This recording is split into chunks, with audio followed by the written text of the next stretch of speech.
Olá, boa noite pessoal do Facebook, boa noite pessoal do Instagram. A gente está começando agora mais uma live do Instituto de Renascimento de São Paulo, sempre às quintas-feiras, às 8 da noite. Hoje a gente vai falar em como compreender a respiração como instrumento terapêutico. A razão disso é que muita gente fez uma série de perguntas durante a semana.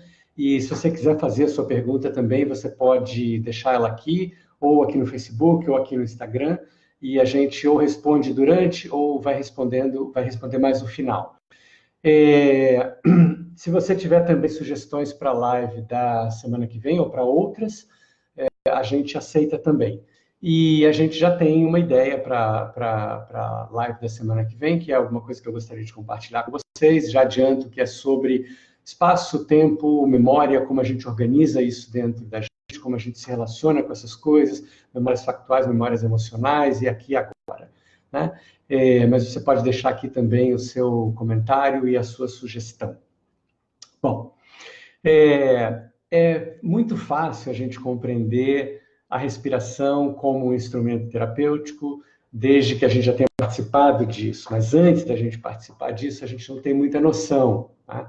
Então, você pensar, por exemplo, na fala como instrumento terapêutico, isso já é uma coisa bastante espalhada, todo mundo reconhece que isso é também um caminho importante, também um caminho possível, e as pessoas, quando pensam, por exemplo, numa terapia, num bem-estar, muitas vezes elas pensam na fala, porque é possível, através de conversas, desde que sejam boas conversas, que sejam conversas de alguma maneira claras, inteligentes, esclarecedoras, isso é importante e é um caminho de desenvolvimento. Quando a gente pensa em corpo, também é possível. A gente sabe que quando a gente mexe no nosso corpo, algumas coisas que estão fora do lugar ou desconfortáveis, elas podem se encaixar, a gente pode ter uma série de insights, e com isso, aí sim, a gente também tem aí uma possibilidade terapêutica. Agora, respiração já não é uma coisa tão comum. Pouca gente pensa em respiração como um caminho terapêutico. E a razão disso é que, quando uma coisa é importante, a gente nota. Quando uma coisa é essencial, a gente tende a esquecer. Então, por exemplo, se você pegar a luz elétrica, né, a gente não pensa nisso, né? Os mais jovens, então, nem de longe. A luz elétrica é parte da natureza, está aí igual a luz do dia, igual a luz do sol, não tem ninguém produzindo, ninguém gerando, acontece, né? E quando ela falta, aí sim todo mundo fica desesperado, porque dá problema na geladeira, no freezer, não tem mais internet, não tem mais nada, é um problema grave nos hospitais, nos semáforos, nas ruas, mas normalmente a gente não pensa nela. Ela é tão essencial que ela desaparece, a gente não considera. E assim também é com a respiração. A respiração é algo que, se falta, ou se começa a faltar, a gente fica apavorado. A gente se dá conta do quão essencial ela é. A gente imediatamente busca fazer alguma coisa, resolver de algum jeito aquela falta de ar. Agora, quando ela está presente, a gente não pensa nisso. Ela simplesmente acontece, ela é automática, e a gente tende a considerar ou pensar na respiração como apenas alguma coisa que nos mantém vivos. E, obviamente, ela nos mantém vivos, mas ela pode ser muito mais do que isso. Por isso a gente chama de respiração consciente também. A respiração automática, o que ela faz basicamente é nos manter vivo. Como ela faz isso? Bom, a respiração simplesmente é o meio, a forma que o nosso corpo tem de gerar energia.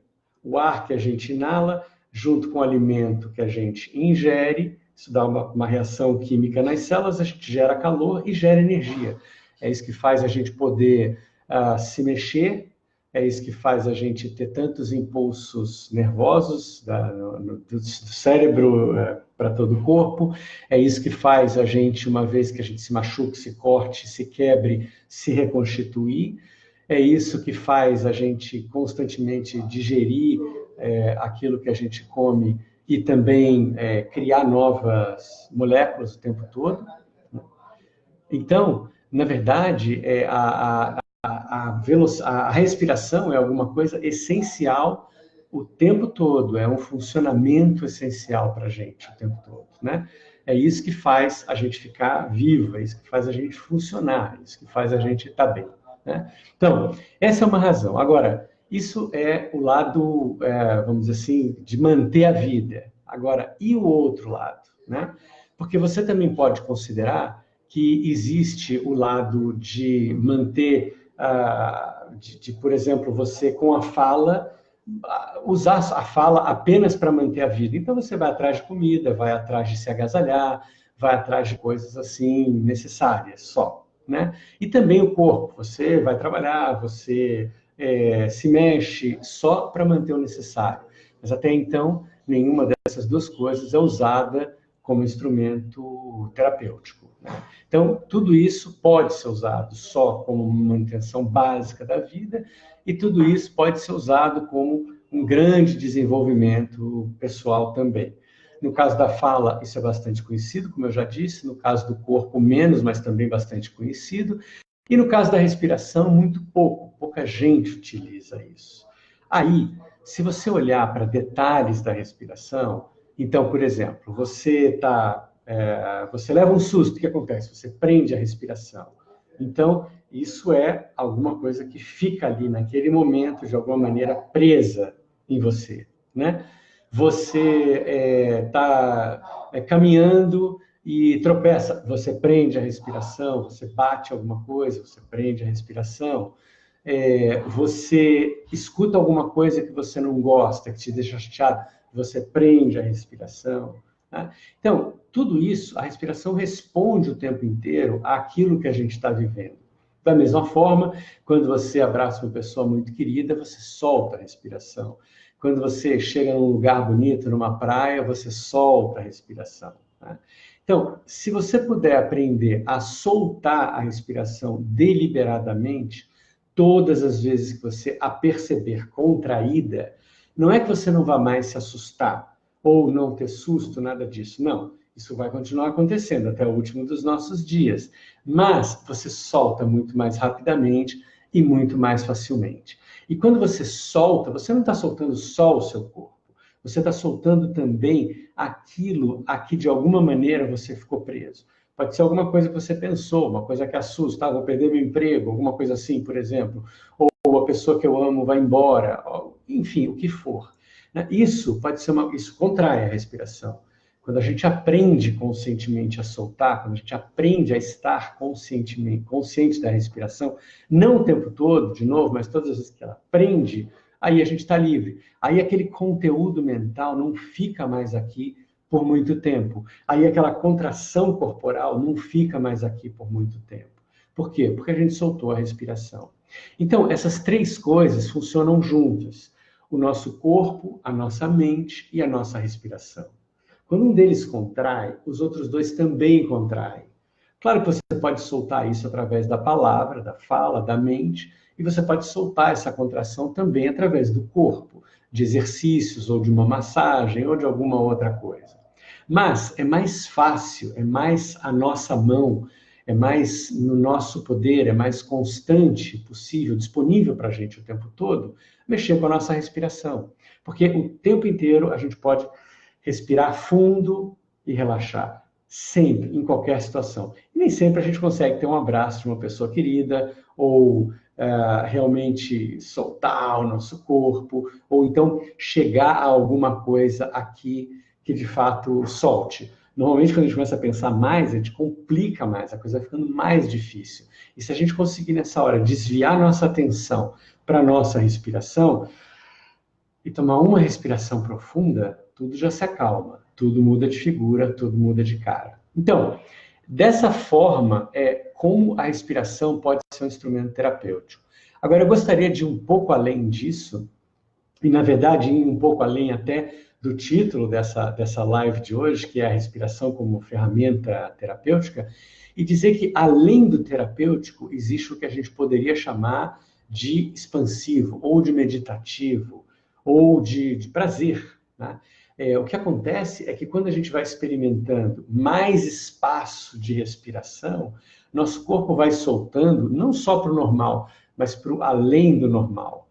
Nossa mente vai ficando ainda mais quieta, ou ainda mais confortável, ainda mais serena. E isso é um grande prazer de se experimentar. E não só um grande prazer, junto com esse prazer, vai ficando mais claro quem ou o que a gente é. Não isso que eu acho de mim. Isso que eu acho é uma ideia. Eu poderia dizer, eu sou Caliz. Isso é o nome que me deram, poderia ser qualquer outro. Eu sou homem. Bom, isso tem a ver com o sexo que eu nasci. Eu poderia dizer, eu sou brasileiro. Isso tem a ver com o lugar onde eu nasci. Eu poderia dizer, eu sou tranquilo. Isso tem a ver com o jeito que eu fui me desenvolvendo. Ou eu sou inquieto. Eu poderia dizer, eu sou educado. Ou eu sou honesto. Isso tem a ver com a educação que eu tive. Eu poderia dizer, eu sou culto ou inculto. Isso tem a ver com a educação que eu tive ou não tive. O que é essencial? O que não diz respeito a como eu fui criado, ao que foi se desenvolvendo ao longo da vida? O que é que sempre esteve, independentemente da educação que eu tive, dos lugares que eu frequentei, dos livros que eu li, dos filmes que eu vi, da família que eu tive, do lugar onde eu nasci, dos lugares que eu conheci? O que é essencial? O que nunca muda? O que já era antes e continua sendo depois? Então, na verdade, a meditação dá para a gente esse caminho, essa possibilidade de você, de alguma maneira, descobrir aquilo que você é. Isso acontece quando a gente fica quietinho, quando a gente consegue ficar um pouco quietinho, sentindo a nossa respiração, um pouco ali com a gente. Quando a gente desliga um pouco se desliga um pouco do celular, desliga o Netflix, deixa até os livros de lado nessa hora, fica quieto num canto, que seja por 5 ou 10 minutos, fecha os olhos e sente um pouco a nossa respiração. Mas sente a respiração não significa ficar fazendo a respiração. Não significa ficar interferindo com ela. No Renascimento, sim, isso é outra coisa. Estou falando agora de meditação. Significa ficar sentado, quieto. Pode ser numa poltrona, não tem problema nenhum. Não tem que ser em posição de yoga, de lótus, nada disso. Senta, quieto, respira fundo 1 ou 2 vezes, relaxa o corpo. E aí, sente a respiração. Sente o ar entrando e saindo. Acompanha o ar entrando e saindo. E coloca a atenção não em fazer uma respiração de uma forma ou de outra, e sim em não interferir, nem com a entrada e nem com a saída do ar. É como se eu desistisse de respirar. Eu fico aqui e desisto de respirar. É claro que ela continua acontecendo, porque o corpo respira sozinho. Mas eu não estou mais fazendo isso. Eu estou apenas inspirando, relaxando, expirando, pronto. E eu fico assim durante 5, 10, 15 minutos no máximo, principalmente se você não tem prática de meditação. 2, 3 vezes por semana. Não adianta se colocar todos os dias, 1 hora, porque você faz isso 2 ou 3 dias e depois não faz nunca mais volta. Que seja alguma coisa fácil, que seja alguma coisa prazerosa. Que você comece a perceber esse contato com você mesmo, esse sentir, esse acompanhar a sua respiração como um tempo de descanso que você tem durante o dia. Um tempo só com você. O tempo inteiro a gente é pai de alguém, marido de alguém, funcionário de alguém, chefe de alguém, amigo de alguém. Aqui a gente não é nada. Aqui a gente não tem pose nenhuma, persona nenhuma, posição nenhuma, nada. A gente apenas fecha os olhos e descansa. A gente está só. O celular não vai tocar agora, a gente desligou. Nem Netflix, nem livro, nem nada. E durante 5 a 10 minutos, a gente descansa em si mesmo. Não é para tentar alcançar alguma coisa, não é para tentar chegar a algum lugar, não é para resolver uma questão, não é para ter ideias, não é nem para ficar bem. É, na verdade, apenas para acompanhar o ar entrando e saindo. Se eu estiver angustiado, eu fico angustiado, sentindo o ar entrando e saindo. Se eu estiver feliz, eu fico feliz, sentindo o ar entrando e saindo. Se eu estiver inquieto, nervoso, sereno, não importa. O que importa é que eu fico quieto, aceitando aquilo que eu estou sentindo e acompanhando o ar entrando e saindo. Só. E a gente faz isso durante uns 10 minutos, 2, 3 vezes por semana, não mais do que isso. Dessa forma, não só você começa a ter um contato meditativo através da respiração, você começa a experimentar a meditação através da respiração, como você vai se dar conta de que também isso é muito terapêutico. Porque se você pensar nas coisas difíceis, seja lá um problema qualquer que você tenha, um trauma, um medo, uma dor, tudo isso, no fundo, é o quê? Uma imagem que você tem daquela cena. É sempre passado, não é aqui. Por mais que você diga, não, isso está acontecendo na minha vida hoje, mas o que você está se referindo é alguma coisa que está passando aqui na sua cabeça. Porque aqui agora, nesse momento, supondo, não há ninguém, só eu comigo mesmo. Então, eu estou repassando um filme aqui dentro. Eu estou vendo isso, me dizendo algumas coisas, falando algumas coisas a respeito. E com isso tudo eu fico sentindo algo. Mas tudo isso que eu estou vendo aqui, imagens, tudo que eu estou falando aqui dentro, tudo que eu estou ouvindo aqui dentro, nada disso é aqui e agora. Tudo isso é uma memória.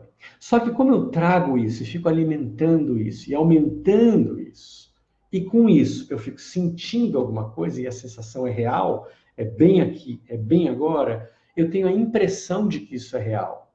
O fato de sentir empresta para isso uma sensação de realidade. Mas isso não é real, isso é alguma coisa que aconteceu, talvez ontem, talvez quando eu tinha 15 anos, talvez quando eu tinha 5 anos de idade. E eu fico me lembrando e revivendo aquilo. A sensação dá para mim a noção de que é real. Eu até digo, né? Pô, eu sinto isso como se estivesse acontecendo agora. Não está acontecendo agora. A sensação está, mas essa sensação está acontecendo por conta de eu estar me relacionando ou vivendo tudo isso que está acontecendo aqui na minha mente, em termos de imagens, em termos de pensamentos, em termos de sons internos. Tudo isso são sensações criadas a partir daquilo que a gente fica falando e se dizendo.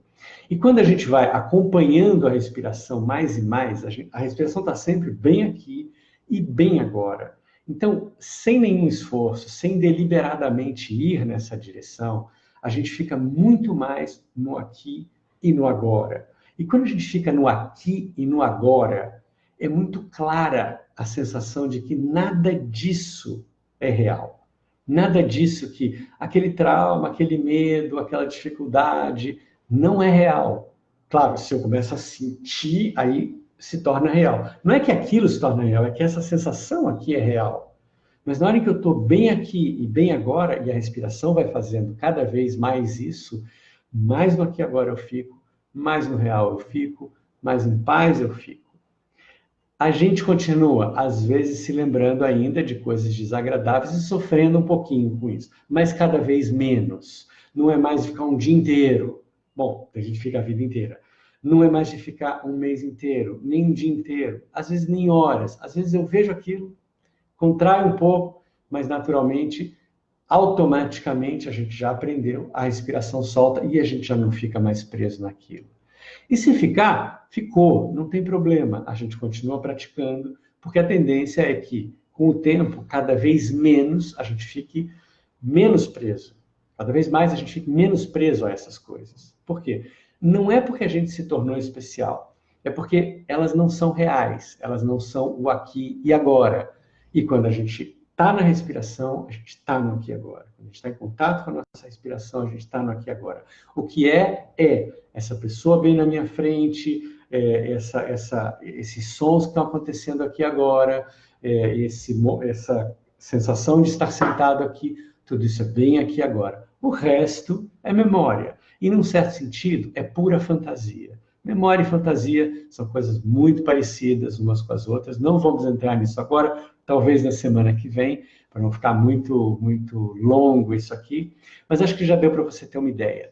O principal de como a respiração é um instrumento terapêutico é porque ela é bem aqui e bem agora. E a maior parte das dificuldades que a gente tem é porque a gente não está bem aqui e bem agora. A gente está vivendo em algum outro tempo. Porque aqui e agora, na maior parte das vezes, a gente está muito bem. A temperatura está boa, as pessoas são amigas. E quando não está? Bom, quando não está, a gente vai reagir a isso. Mas passou, saiu dali, acabou. Ou, estou chateado no trabalho com alguma coisa, estou preocupado com alguma coisa. É real, eu estou trabalhando com aquilo ali naquele momento. Saiu dali, desligou. Quem consegue fazer isso é a respiração. Não adianta a gente tentar se impor falando alguma coisa, se impondo alguma coisa mentalmente. Pensamento positivo não adianta nessa hora também, Porque o pensamento positivo é mais pensamento, portanto, é mais cansaço, é mais estresse, é mais fazer. Tá? Então, acho que é isso. Se você tiver alguma pergunta, você pode colocar aqui. Eu vou aproveitar agora e responder algumas perguntas que a gente recebeu. Então, a Hanna Francisca perguntou pelo Facebook, ela disse, eu estou precisando saber mais sobre respiração. Ela fazia um trabalho e agora está precisando continuar. Olha, Hanna, primeiro um abraço, eu me lembro de você. Isso é necessário que você faça com alguém, né? Aí onde você está, sempre vai ter alguém, você pode escrever para o Instituto, perguntar se tem alguém formado pelo Instituto ou por outra escola de respiração que você goste, e é importante no começo você fazer junto com alguém. Mesmo eu, que lido com isso há 30 anos, eu faço várias vezes sozinho, respiração, renascimento, e às vezes eu procuro outras pessoas também, né? Aliás, falando sobre isso, deixa eu aproveitar e fazer um adendo aqui. Eu falei respiração de uma maneira geral aqui como ferramenta terapêutica, existem várias técnicas. Aquela que eu prefiro, e por isso eu escolhi, é o renascimento. É uma técnica de respiração, tem uma respiração específica, diferente da respiração normal, que a gente faz por um determinado tempo, em torno de 40 minutos, e essa respiração gera uma amplificação da nossa percepção. A gente percebe as coisas com muita clareza, nossas imagens, nossas sensações corporais, nossa respiração, e com algumas poucas sessões, a gente fica muito automatizado a percepção, fica muito automatizada a percepção de quando a respiração prende. E aí, sem esforço, a gente já solta, a gente se dá conta disso, é muito claro, é muito automático, tá? Poli, Calixto, saudade de você, saudade também, querida. O José Votzazek perguntou pelo Facebook, na respiração normal, todos entendemos o papel do oxigênio, mas não é muito claro o papel desempenhado pelos outros dois gases. Eu gostaria de entender um pouco melhor isso, né? Bom, aí é o seguinte, eu imagino que os outros dois gases que você esteja falando sejam nitrogênio e gás carbônico, né? A maior parte do ar que a gente está respirando aqui agora é nitrogênio, em torno de 70 e poucos por cento. Depois a gente tem aí uns 20% de oxigênio e um pouco do resto, né? O nitrogênio, ele entra e sai sem fazer nada. Se tem alguma função ou outra, é desconhecida, né? Ele acaba sendo uma coisa mais importante, com a qual a gente deve se preocupar quando a gente mergulha, mas aqui, no nível do mar, ou enfim, na montanha, isso não é um problema, né? O gás carbônico, o oxigênio, claro, ele é aquele gás necessário para que a gente utilize as moléculas de açúcar, o alimento que a gente ingeriu, para, de alguma maneira, indiretamente, mas a gente quebrar essas moléculas e liberar energia, né? E a gente viver, produzir calor e se mexer. O gás carbônico é visto muitas vezes como um resíduo, alguma coisa que tem que ser eliminada, jogada fora, mas ele também é muito importante no nosso corpo. O gás carbônico participa da regulação de ácido e base no nosso sangue, ou seja, do pH do nosso sangue. Ele participa da regulação da nossa temperatura corporal, do tônus muscular, então ele também é um gás importante, né? Agora, o que conta mais é, na verdade, o oxigênio, porque o gás carbônico a gente já produz aqui dentro, e o oxigênio a gente precisa inalar. Você disse também, a mesma pergunta se aplica no caso da respiração do renascimento, qual o papel desempenhado por esses gases?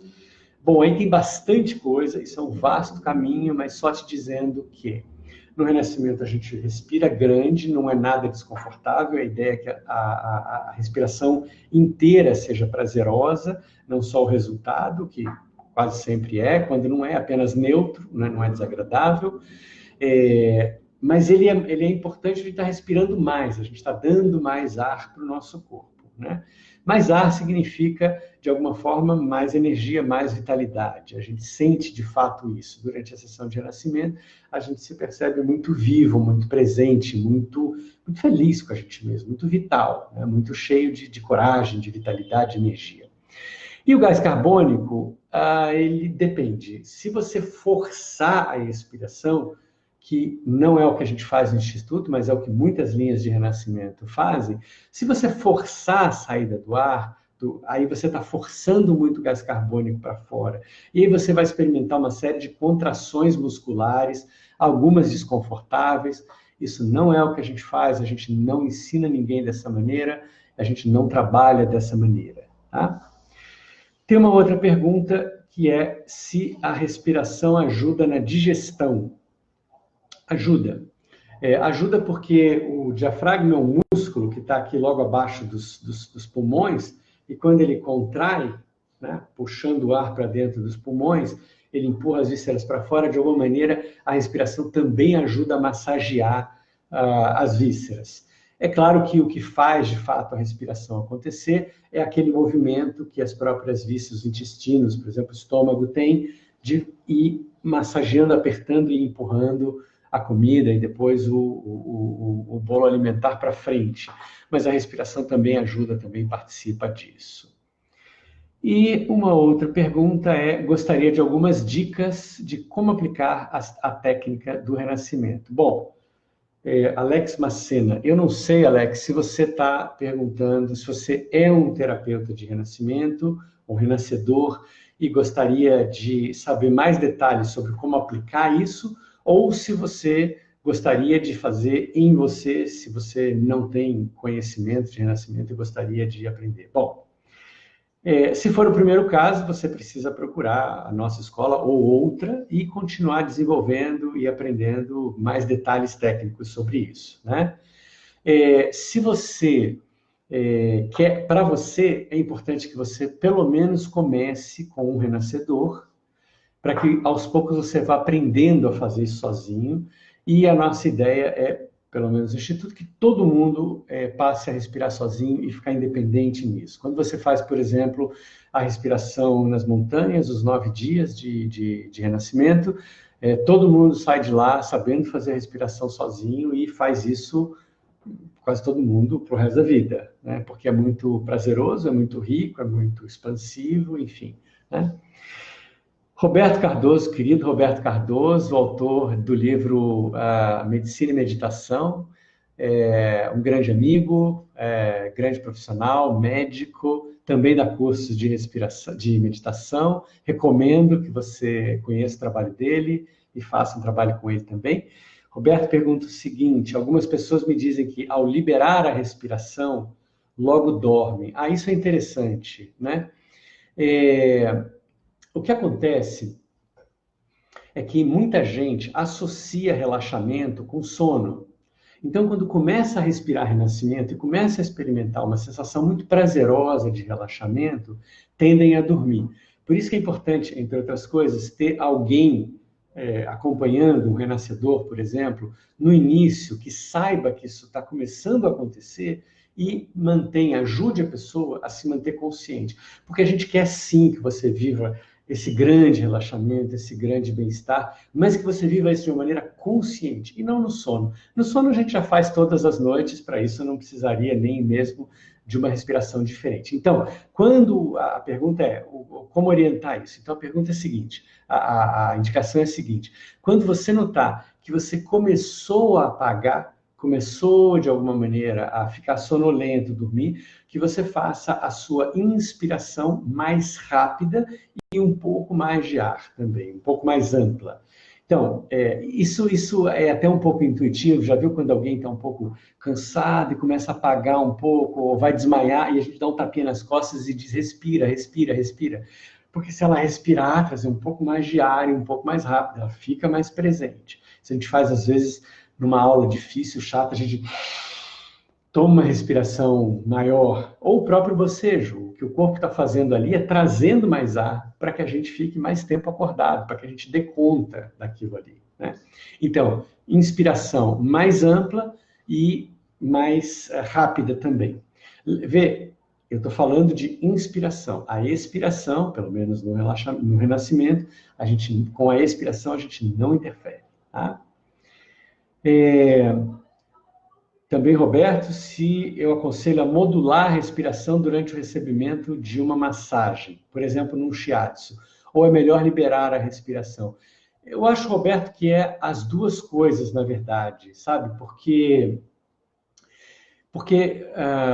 Em alguns momentos, a gente, durante uma massagem, por exemplo, um shiatsu, a gente se perde um pouco, a gente vaga. Aí, nessa hora, é importante a gente assumir a respiração e fazer ela acontecer, né? Fazer ficar grande assim. E aí, com isso, ficar presente. Uma vez que você esteja presente, aí deixa ela acontecer sozinha, né? O corpo vai encontrar os seus caminhos. Em alguns momentos, ele vai respirar mais devagar, em alguns momentos mais rápido, algumas vezes mais superficial, mais profundamente. Deixa isso acontecer livremente, né?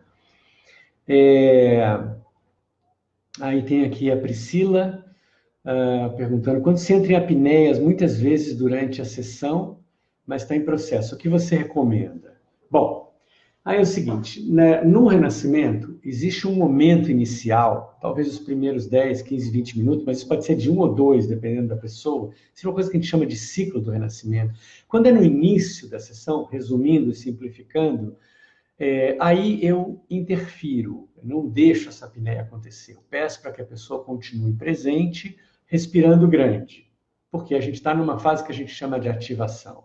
Se depois de algum tempo já houve uma manifestação, por exemplo, às vezes ela se espreguiçou, ou soltou todo o corpo, ou teve uma crise de riso, por exemplo, coisas desse tipo, aí, e depois disso, a respiração vai se tornar um pouco mais lenta e um pouco mais curta. A gente deixa isso acontecer. A gente não fica forçando, respira, respira, respira, respira o tempo inteiro, não. A gente precisa entender esse ciclo, a gente precisa aprender, olhando para uma pessoa respirando, o que ela está passando acompanhando esse ciclo. Aí, se ela está nessa fase mais que a gente chama de integração, ou seja, depois de alguma manifestação, depois de já ter um tempo antes de ativação, aí a gente deixa essa apneia acontecer. A apneia, eu faço uma ressalva aqui, muita gente fala que é uma parada respiratória, não é uma parada respiratória. Uma parada respiratória é uma coisa grave, e a apneia não é uma parada respiratória. Se chama, é uma suspensão temporária da respiração. Acontece espontaneamente. Você respirou bastante, as nossas células nervosas aqui que controlam a respiração não estão precisando mais de respiração, elas param, elas não mandam pulso nenhum para os músculos da respiração. E se a gente se distrai, a gente para e fica lá, né? Sem respiração. Diferente de sono. Sono tem uma respiração curtinha. A apneia não tem nada, está parado. Só que, com o passar dos minutos ou segundos, o corpo vai precisando de ar de novo, essas células ligam outra vez e a gente volta. Às vezes se diz, você dormiu. Não, a pessoa que viveu uma apneia, ela não dormiu. Ela, de alguma maneira, ela sente aquilo como um estado não só interessante, como diferente do sono e do sonho. É uma outra coisa que ela sente, que ela vive ali. Deixa eu ver, temos mais alguma pergunta? Acho que não. Bom, então, eu acho que a gente pode encerrar por aqui, a gente já tem 40 minutos, não quero cansar ninguém.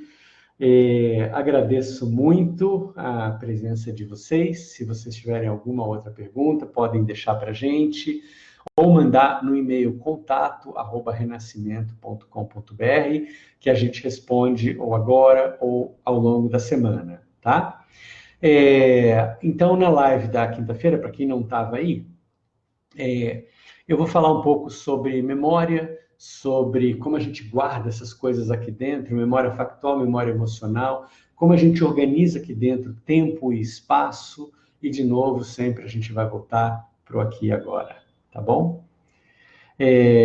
Então, agradeço muito de novo a presença de vocês, espero que a gente se encontre de novo na próxima quinta-feira, às 20 horas, tá bom? Obrigado, gente. Um grande abraço. Até a próxima.